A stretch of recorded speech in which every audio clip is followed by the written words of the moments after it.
Just an amazing honor to introduce the next speakers. I think it was probably maybe 5 or 6 years ago. That was about 3 years ago. A mutual friend said, I have a friend who's in Jerusalem, and I think you really need to meet her. She's a social entrepreneur and has a great vision for changing the world. And we met over in the hotel lobby of the Waldorf Astoria. And Deidre Pujols said, my husband is a very well-known baseball player. Maybe you've heard of him. I embarrassingly said, well, I haven't really lived in America for 25 years and don't really follow baseball. I'm probably one of the only Americans who at that time didn't know of Albert Pujols, who's one of the greatest baseball players in history and has already broken many records, particularly hitting records, and basically a guaranteed Hall of Famer. And I remember, Deidre, you asked me, tell me about your movement. I wasn't sure what you were referring to. I didn't know that I was leading a movement, but I said, let's tell her about Arise. And shared a little bit of my vision with her. And at the end of that conversation, I remember Deidre said to me, I don't fully understand what you do, but I love people with big, crazy visions. And I want to get behind you and support what you're doing. And Albert and Deidre Pujols have become the biggest supporters of Arise. And first of all, before I introduce you, I just want to thank you because nothing you see around you here today would take place without the support of Deidre and Albert. But Deidre and Albert themselves are social entrepreneurs, which are tackling some of the greatest challenges facing humanity today. We're going to show a short video about their organization, and Deidre is going to come and share with us a little bit about what they do. Thank you. How you doing, everybody? If you believe in freedom, make some noise. If you believe in basic human rights for everyone, make some noise. If you believe integrity and protecting your brothers and sisters on this planet and standing for something, make some noise. If you believe that we can and that we should strike out slavery, make some noise. We are here celebrating Strike Out Slavery, and we're getting ready to welcome our fans to come in and learn and experience the different issues of human trafficking. What we are doing here today is we are educating 40,000 people and letting them know that trafficking exists. It exists right here in their backyard, and they can be a part of the solution and do something about it. We have a family festival that is fun, it's active, there's giveaways, face painting for the kids, DJs. We make it an experience that's really just fun, but at the same time sharing some seriously important information, and we want to get people connected, the community to the organizations. This event is so important because the reality is we can't fix what we don't face, and we can't face what we don't see. We want people to know that there's a lot of ways for the average person to really make a change and save lives. Organizations like Strike Out Slavery are so important. I mean, this event here in Kansas City, there's so many people that are engaged. It'd be great to have this happen all across the country and to continue to raise awareness. Strike Out Slavery is an important integral partner in our collaborative efforts in reaching the masses and educating people. I want people to have a great time tonight. I want them to get educated, but I want them to understand that we all have a responsibility to work together to end exploitation of all human beings everywhere in the world. Support this organization, everyone, and the advancement and evolution of all of us. Strike out slavery.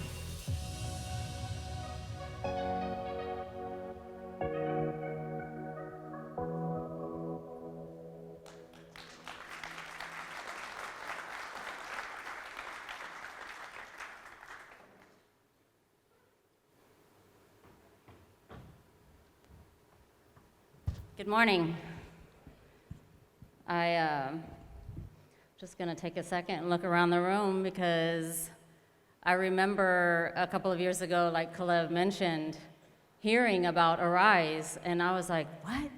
I made him describe it to me, like explain it to me like 3 different times, and I'm like, I don't know, but anything that has to do with one of God's favorite places on the planet, I'm going to jump in there and say yes. So I'm so glad that I did.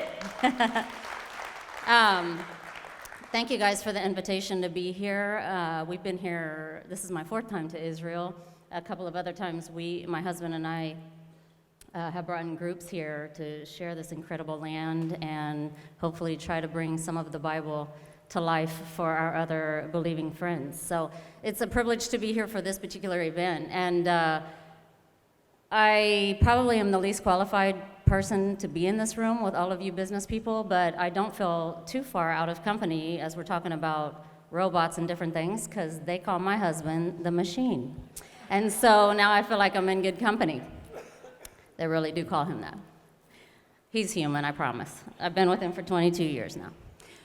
But in all seriousness, I am super excited to be here because I am, in my DNA, I have entrepreneurial, DNA. I come from a line of entrepreneurs, and I have pretty much combined my passions and my business excitement together, and that has happened through the different organizations that we have created. The longest organization that we've had around since 2005 is called the Pujols Family Foundation, and that foundation was really birthed because of my daughter, who's 22 years old now. Her name is Isabella, and she was born with Down syndrome.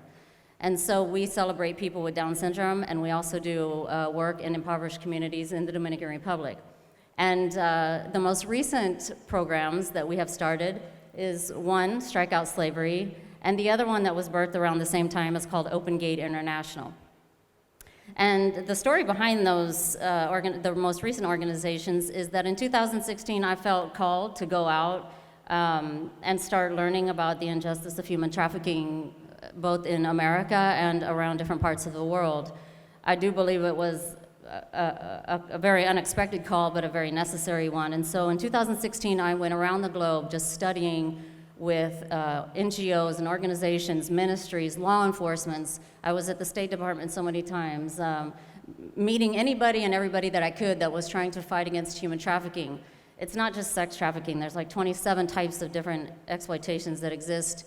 I couldn't even name them all yet. But I wanted to know about them because I'm the kind of person that when I see a need, I want to know how can I fix it. And if I can't fix it, let me go find the best people that I can to walk alongside the need and meet you there. And so in 2016, that's all I did.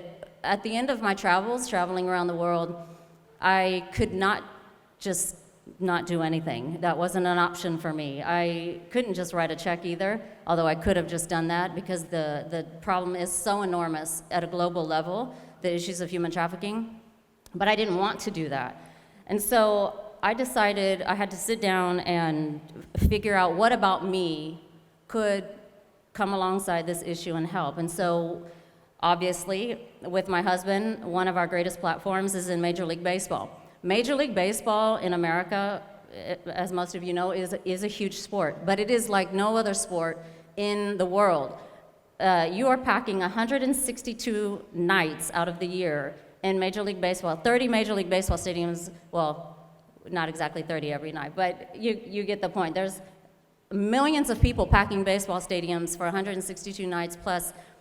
That is a huge audience to be able to help educate and to create and spread a message of significant importance. And so with incredible people behind me, I designed Strike Out Slavery. We're able to use the players as ambassadors. We're able to use, most importantly, survivors who have come out of human trafficking as our voices. We have labor trafficking survivors. We have sex trafficking survivors. Who have really come out and helped lead our movement so that we don't, do anything to the survivor movement. We really want to honor them in that way. And then we also have created a palatable and a powerful way to help share the information that people need to keep them safe and their loved ones, and especially our community. I'm a big advocate that we're responsible for our families first, and then for the areas that we influence, our jobs, ultimately our community, and then the world. And so through Strike Out Slavery, we have reached, since 2000, we've done it for 3 years now. We started at one stadium with the Anaheim Angels. The following year, we went to the Angels, and we also went to the Washington Nationals, who just won the World Series this year. And then this year, we did a little bit bigger tour. We had the New York Mets, the Kansas City Royals, and the Anaheim Angels. And next year we have 6 to 9 stadiums who are going to be booking with a Strike Out Slavery tour. And so we're just able to elevate and help build the capacity of our message and keep people safe. The other thing that was birthed at the same time as Strike Out Slavery, as I realized there was this tremendous problem, is I saw an enormous gap between organizations that were trying to help survivors coming out of human trafficking and reintegrating them back into sustainable and healthy, thriving lives. And so with the entrepreneurial spirit that I have, I decided to kind of take the social and economic development path and help create Open Gate International, which ultimately has become a culinary training program for vulnerable populations. Our headquarters, our flagship program is in Orange County, California, and to date, since 2017, we have 5 international programs. We've created what I like to call my franchise model, a Culinary Institute program. We're accredited, and we have an incredible 3-year model, and after 3 years, we help develop sustainability for organizations. And it actually has reached beyond human trafficking populations. We have homeless populations, people who are coming out of prison. We have human trafficking victims. We have foster care youth who are aging out of the systems. And basically, when the students come into our classroom, we teach them a life skills program because most of the time they're coming in broken. They do not have their identities. They're lost. They've been hurt. Whatever it is, they need a new start, and nobody else is giving it to them. They don't have money for college, and they don't have a one-up in any other space. So we draft them in. We want the ones who nobody else is taking. And so to date, we just had our last graduation. I believe we have 137 students that have graduated our program. And yeah, it's super exciting. We don't just give them life skills, and we don't just teach them culinary skills, but we also advocate and walk them into jobs. And so Disney and some of the finest hotels and some of the luxury restaurants in California, we made incredible relationships, and we get all of these students jobs. And I'll just tell you, there is one particular man who's come through Open Gate International. His name is Brent. And just a few years ago, Brent was homeless, a pint of whiskey a day, just a really jacked up life because he had a messed up childhood. And so he came through our program, he graduated, and he got an awesome job at a place called the Newport Country Club. It's a golf club. And he came to a graduation of another graduating class. He had already gone through our graduation. And he came and he stood in front of me, and he had tears in his eyes, and he was crying because he was trying to tell me that for the first time in his life at 40 years old, he had a 401k. And another woman walked up next to him. She was an older lady, and she said, well, I had just had to come, and I had to see Brent because I had heard what kind of life transformation happened to him, and I had to see it from my own eyes because just a few years ago, he was living, in my garage because he was homeless. And so to date, he's been at his job for over a year. He's already gotten several raises. He's been off all the alcohol and drugs. He has new teeth. I mean, everything about his life has absolutely changed. And I always tell his story because if we graduate thousands and thousands of people, his one story to me was worth it all because I am such a one-loss, sheep-minded person. If we look at the statistics and the thousands and the millions and the groups of populations in all different sectors of life, it is so distracting, and oftentimes there are no solutions in those numbers. But when you can scale it back and realize the impact of just one person in our communities, I know that by statistics, that the people who we've pulled off of the corners of the streets and trained them and put life back into them, and we get them jobs, they're so much more impactful into our communities and the economics of our communities than they are under those bridges. So that is why I do what I do, and I'll never stop doing it. I'm addicted to giving. You can ask my husband. He who has to sustain my crazy desires to help people at their greatest needs. But at the end of it all, I'm not even paying attention to the time. I'm so sorry. Where are we? 1 minute. Okay. But at the end of it all, God gets all the glory and all the honor because I was and easily could be under the bridge with all the addicts, just with my own testimony. But because I connected with God and I ran into my purpose, He has taken me to places I can't even imagine. With Strikeout Slavery, especially, not for bragging rights, but just to tell you the significance, the impact that we can have. You know, I've been invited multiple times now to the White House. I've been invited to the Vatican. I've been invited to the United Nations several times. I've been invited to churches and groups, the business groups. I was just recently at Goldman Sachs sharing the story of how these things have gotten started.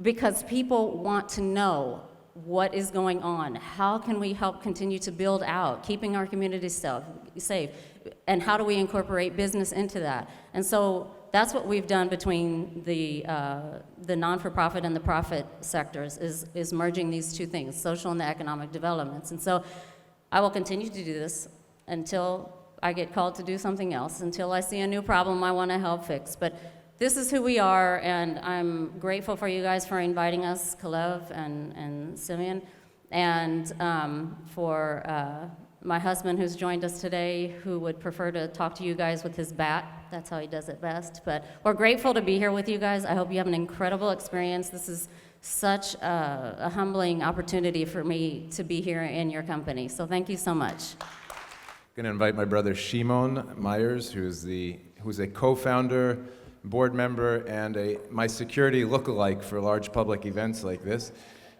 We go back 44 years. And in any case, we want to invite you, Albert, to come and join. I know you preferred not to say anything on stage, but we have a little gift we want to give you. So, how's everybody doing today? Yeah? I think we could do better than that. Is this exciting? Are you guys excited about these positive collisions that are taking place here, right, to do good? So it's been an absolute pleasure and privilege, I can say, over the course of the last several years to actually get to know Albert and Deidre. And I can just say personally that you guys have inspired me to be a better person and to do better things in the world. And we just wanted to take a moment and honor you. So on behalf of the entire team here at Arise, on behalf of myself and Kalev, on behalf of Israel, we wanted to honor you with an award. It's the first year that we're giving this award, and it's called the Arise for Israel Award. This is going to be the 2019 award. And Kalev's going to tell you a little bit more about exactly what that is. But we just wanted to say from the very bottom of our heart, thank you. And none of this would be possible without you guys. And I don't think that any of us understand the ripple effect of the seed that you have planted here in this nation and what it's going to do around the world. So thank you so much. thank you. Testing. I'll use this. Yeah, I know that you have a huge array of trophies, right? And this one is a little bit unique. We learned yesterday on the tour that the kingdom of God actually started with the calling of Israel. And we were called to be a nation of kings and priests. And this is just a representative. In Hebrew it says here, Melech HaOlam, king of the world. And it's the Lion of Judah, right? So we serve a king. And I think that you guys are just really special servants of that king. And so we just want to thank you and present to you the Arise for Israel Award of 2019. Thank you so much.